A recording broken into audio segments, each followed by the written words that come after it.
আজকে হঠাৎই আমার বন্ধু আমার বেস্ট ফ্রেন্ড আমাদের বাড়ি আসে। ও এখানে থাকে না, কলকাতায় থাকে। তো শিউরি এসেছিল কিছু কাজের জন্য, তাই আমাদের বাড়ি আসা। আর আমাদের বাড়ি আসবে আর আমার মায়ের হাতে রান্না খাবে না, এটা তো হতেই পারে না।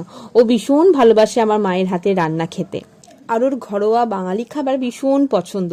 তাই মা আজকে ওরই পছন্দে রান্না করেছিল। বেশি কিছু বানাতে পারেনি, কারণ সেভাবে ওর হাতে সময় ছিল না, তাই জলদি জলদির মধ্যে যেটুকু পেরেছে আর কি। তাই আলু পটল ভাজা, টমেটো আলু পোস্ত, আর মায়ের হাতে স্পেশাল লাল লাল চিকেনের ঝোল, যেটা ওর খুবই পছন্দ। আর শুধু সেটাই নয়, ও ঠিক আমার মতো পোস্ত পাগল, বিশেষ করে আলু পোস্ত। তো মা আরো বিশেষ করে পোস্তটা করেছিল।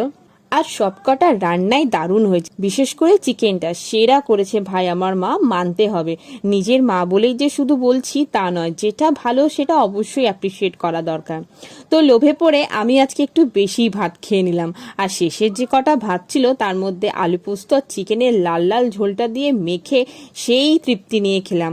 আর খেতে জাস্ট সেই লেভেলের লাগছিল। সত্যি এইভাবে মেখে না খেলে না আমার সত্যি না তৃপ্তিটা আসে না।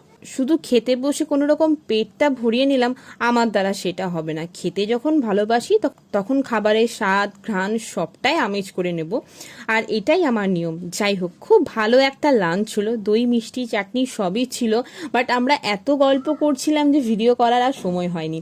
তবে খাওয়া দাওয়া কমপ্লিট হয়ে যাওয়ার পর আমার বেস্ট ফ্রেন্ড আমাদের সকলের জন্য আইসক্রিম নিয়ে এসেছিল, আর সেটা ছিল আমার মায়ের পছন্দের ফ্লেভার ম্যাঙ্গো। আর এই দুপুরে আইসক্রিমের থেকে ভালো কিছু তো হতেই পারে না। তো এই ছিল আজকের খাওয়া দাওয়া। ভিডিওটা ভালো লাগলে প্লিজ একটা লাইক করে দিও। Thank you.